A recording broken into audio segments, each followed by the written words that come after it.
Atenção, o presidente da República aparece neste momento, está agora saindo do hospital. Lula sai do hospital, dá entrevista no Fantástico e aparentemente está completamente recuperado. Ao mesmo tempo, a pesquisa Quest Genial demonstra que, seja qual for o candidato de direita, seja ele Tarcísio, Bolsonaro ou Caiado, todos eles perdem tanto para o Lula quanto para o Haddad nas eleições presidenciais. Mas será mesmo que a direita está completamente destruída e não tem chance alguma nas próximas eleições presidenciais? Me dá 20 minutinhos para te explicar quais são as chances da direita e quais são os fatores que vão influenciar nessa possibilidade em 2026. Olá, meu nome é Átila Monteiro e nesse canal eu faço resenhas críticas dos acontecimentos que ocorrem no mundo político e econômico. Então, se você gosta desse tipo de conteúdo, se inscreve no canal, dá o gostinho e vamos ao vídeo. Então, no vídeo de hoje eu dividi em 3 partes. Vou te explicar qual que é a possibilidade do Lula concorrer ou não nas eleições de 2026, considerando já a idade avançada que ele tem. Quais seriam as chances de vitória do PT caso o Lula não se candidate? Parece muito óbvio, mas não é tão óbvio assim, porque isso vai depender muito da performance econômica do governo e da percepção da população em relação à questão da inflação e de que maneira a direita pode ser ou pode tentar ser competitiva, ainda interpretando a pesquisa Quest, nas eleições de 2026, especialmente se o Lula não concorrer. Bom, aparentemente o Lula saiu do hospital completamente recuperado e sem qualquer tipo de sequela cognitiva. Bom, isso quer dizer que o PT já tem um candidato competitivo, ele vai concorrer em 2026 e acabou o jogo para todo mundo.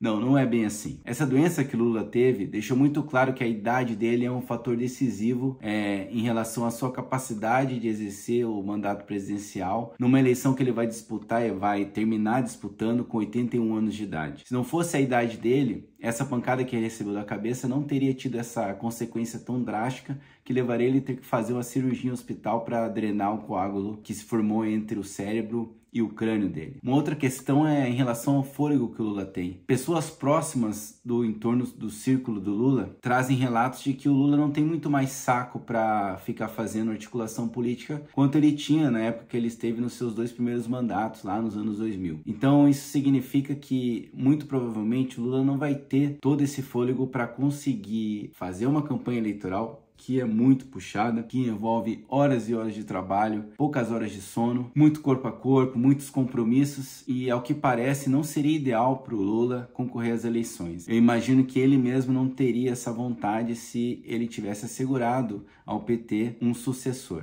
O problema está aí. O Lula ele não deixa um sucessor claro. Ele faz declarações que, por vezes, são ambíguas. Às vezes ele fala que não quer mais concorrer. Ele já deu declarações nesse sentido. Ele dá declarações também que ele é o único candidato ou que ele vai se candidatar. Então, a minha percepção é que tudo depende da performance e da popularidade do governo. E uma outra situação é que, ao final do mandato, o Lula já teria 85 anos.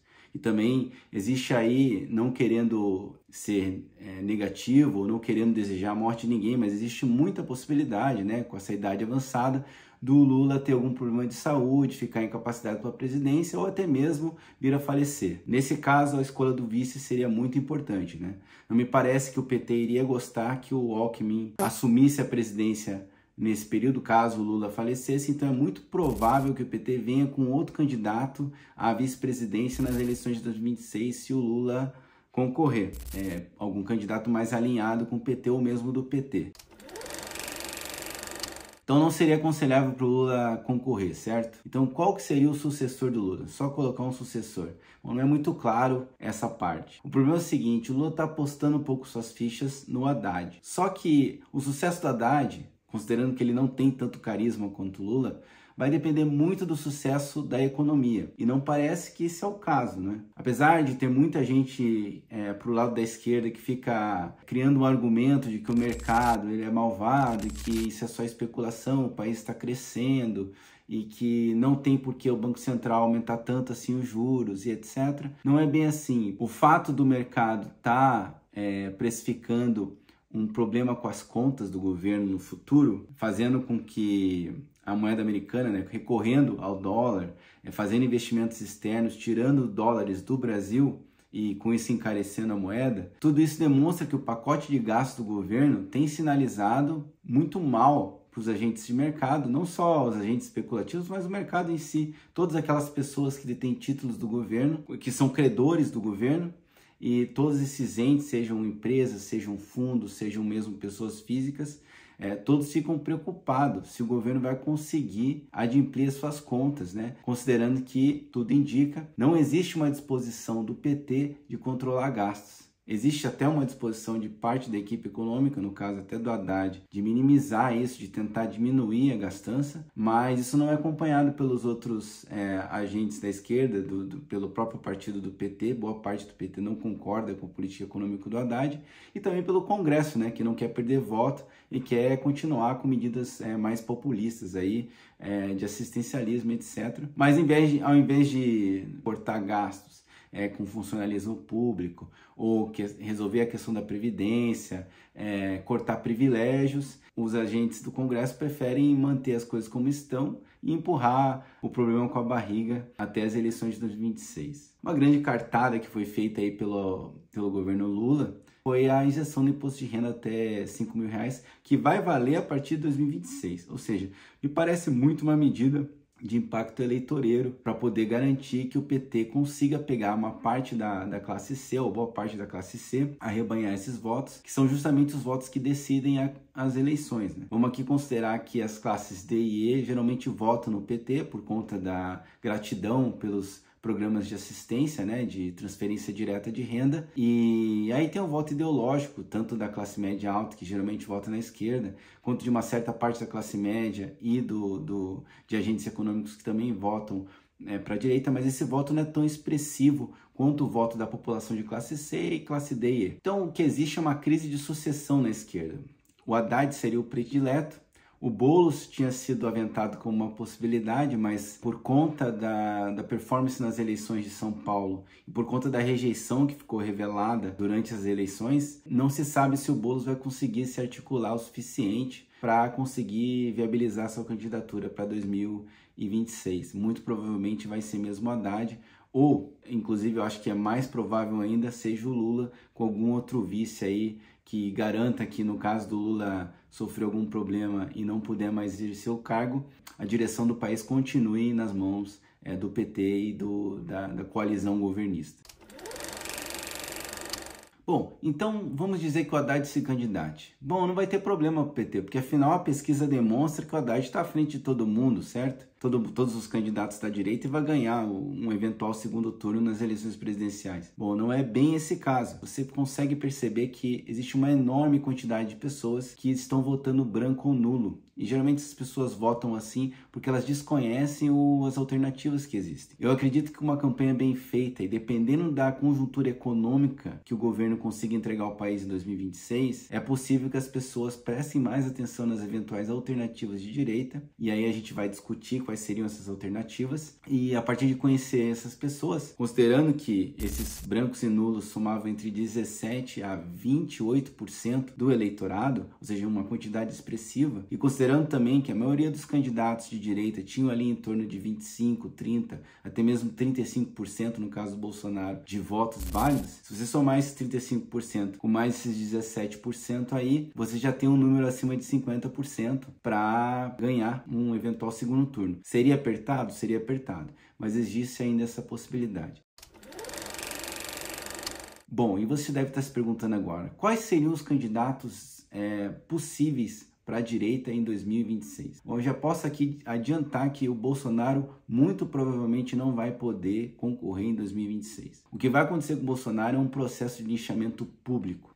O Bolsonaro foi indiciado aí nesse inquérito que investiga os atos do 8 de janeiro e uma possível tentativa de golpe de Estado. Isso já foi ventilado pela imprensa aí inúmeras vezes. E o general Braga Neto acaba de ser preso, né? Acaba de ser detido aí numa prisão que muitos especialistas consideram como arbitrária. Os motivos que foram dados não eram suficientes para a prisão do Braga Neto. Fora disso, além disso, né? A prisão do Braga Neto pode fazer com que o próprio Braga Neto acabe delatando o Bolsonaro, seria uma possibilidade, apesar de que não parece ser o caso inicialmente, porque eles estão alinhando os seus discursos, mas é possível aí que isso acabe trazendo todo esse processo mais próximo do Bolsonaro e muito provavelmente a gente vai assistir em 2025 um julgamento do Bolsonaro nos moldes do que aconteceu com a Lava Jato há uns anos atrás, né? Muitos de vocês não devem se lembrar, mas vai ser provavelmente televisionado, vai ser feita uma campanha que vai desgastar muito o Bolsonaro, vai revelar todas essas questões do golpe, etc., tentativa de golpe. É uma situação delicada até mesmo para os bolsonaristas, porque é meio que consenso de que a maioria dos bolsonaristas raiz queriam realmente uma intervenção militar com o Bolsonaro no poder. É difícil negar isso, então agora que estão descobrindo que existem elementos de que realmente foi planejado isso, fica difícil você criar um discurso de que isso não ocorreu. Então eu diria que o Bolsonaro está fora, mas o Bolsonaro ele não vai querer largar o osso, né? Então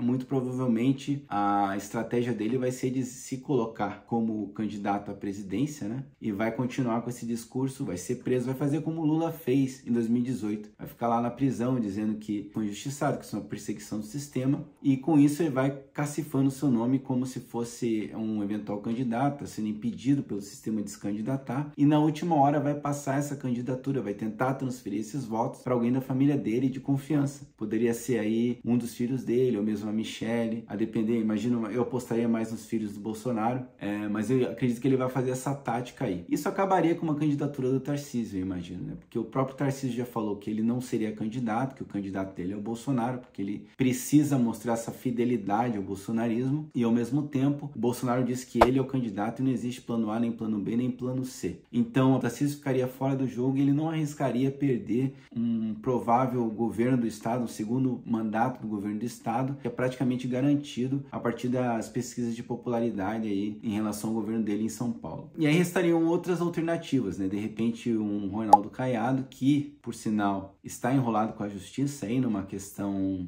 de uma acusação de abuso de poder político na campanha para a prefeitura de Goiânia. Ele teria usado aí a máquina dele, o governo do estado, para poder favorecer o candidato dele na prefeitura, às eleições da prefeitura de Goiânia.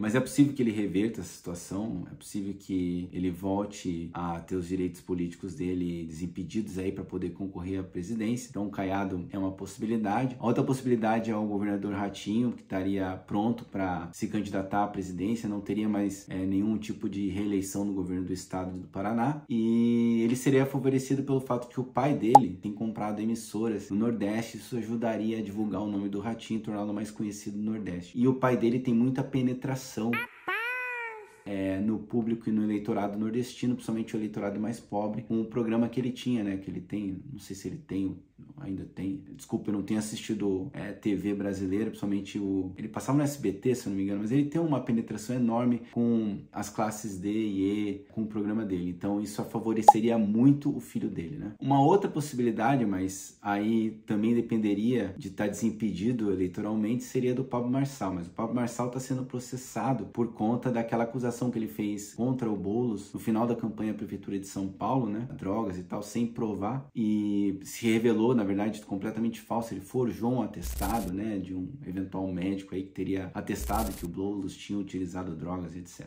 E Pablo Marçal, ele se aproveita de um fenômeno que tem acontecido aí, principalmente em relação ao eleitorado de direita. Ele galvaniza uma parte do eleitorado bolsonarista em torno dele, principalmente com aquele discurso de prosperidade, né, de empreendedorismo, de autoajuda, no sentido de prosperar, misturado com a questão dos evangélicos, né? Existe todo aí um novo fenômeno que está acontecendo, de uma doutrina de prosperidade que é misturada com as igrejas pentecostais. Então existe uma confluência entre uma doutrina de prosperidade e a religião pentecostal, né, que favoreceria o Pablo Marçal. Ele viria com esse discurso, mas isso vai depender muito se ele vai conseguir realmente se desvincular e se livrar desse processo de cassação dos direitos políticos por conta desse episódio com o Boulos durante a campanha desse ano à Prefeitura de São Paulo. Ok, Átila, você falou que o Haddad tem mais chance, a pesquisa demonstra que ele tem mais chance. Você disse que os votos de indecisos e brancos, os votos nulos e brancos poderiam se converter para um candidato de direita. e isso teria uma chance, traria uma chance para a direita? Sim, esse é o ponto. O fato de ter muitos eleitores votando branco ou nulo e o fato de muitos dos candidatos de direita alternativos ao Bolsonaro não serem conhecidos da população traz essa possibilidade que durante a campanha o quadro eleitoral que foi aventado nessa pesquisa Quest seja revertido. Uma outra situação é que muito provavelmente as medidas de gasto do governo vão ter algum efeito aí na população na classe C, D e E, com a isenção do imposto de renda até R$5.000 para quem ganha até R$5.000 de salário, com os auxílios etc, e com os próprios programas do governo que vão acabar mantendo essa quantidade de gasto que o governo faz, mas isso tudo, a alta do dólar, essa fuga de capitais, de dólares aqui do Brasil, essa desconfiança do investidor nos títulos brasileiros, tudo isso vai criar um cenário econômico que pode levar muito bem a uma inflação mais descontrolada e a um impacto muito maior no consumidor brasileiro. Esse impacto, se ele chegar a acontecer até as eleições de 2026, é provável, é possível que isso seja suficiente para cacifar um candidato de direita a ser competitivo durante essas eleições. Então, exatamente o que vai depender é a habilidade do PT de empurrar com a barriga essa questão econômica, de conseguir fazer um certo bem-estar nas classes C, D e E, que são as classes que vão mantê-los no poder, e tentar, com isso, se manter popular até que as eleições acabem, e aí eventualmente o país vai acabar tendo que fazer um arroxo fiscal aí para conseguir controlar as contas. Isso pode levar a uma recessão no futuro, mas isso aí seria um capítulo, um assunto para um outro vídeo. Então, deixem aí nos comentários se vocês quiserem saber um pouco mais sobre o prospecto econômico que vai ocorrer de agora até 2026 e quais são as chances disso realmente acabarem com as expectativas do PT se manter no poder. É tudo muito preliminar, essa pesquisa Genial Quest que foi feita agora, ela é muito prematura, ainda não tem como a gente saber se o governo vai conseguir se manter popular o suficiente para que um candidato de direita não seja competitivo em 2026. E eu aposto que as eleições de 2026 vão ser muito disputadas, vai voltar a ter uma vitória, seja da esquerda ou da direita, que vai ser muito apertada e o país vai continuar dividido, polarizado entre esquerda e direita, ainda que os candidatos que concorram sejam Haddad e um candidato alternativo ao Bolsonaro. Mesmo que isso aconteça, o bolsonarismo não acabou, o bolsonarismo é muito maior que o Bolsonaro, vai continuar a polarização, quem é PT, quem é esquerda vai continuar ferrenho defensor da esquerda. Como esse fenômeno ele é muito mais vinculado à questão das redes sociais e da criação de bolhas de eco, de câmaras de eco, muito provavelmente a polarização vai continuar e a eleição vai ser disputadíssima. O fato é que a direita tem chance e a esquerda não tem o caminho completamente pavimentado a seu favor nas eleições de 2026. Bom, deixa aí nos comentários o que vocês acharam do vídeo, se vocês acharam que foi legal, o jeito que foi feito e quais são os temas que vocês gostariam de ouvir nos próximos vídeos. Um grande abraço e até a próxima.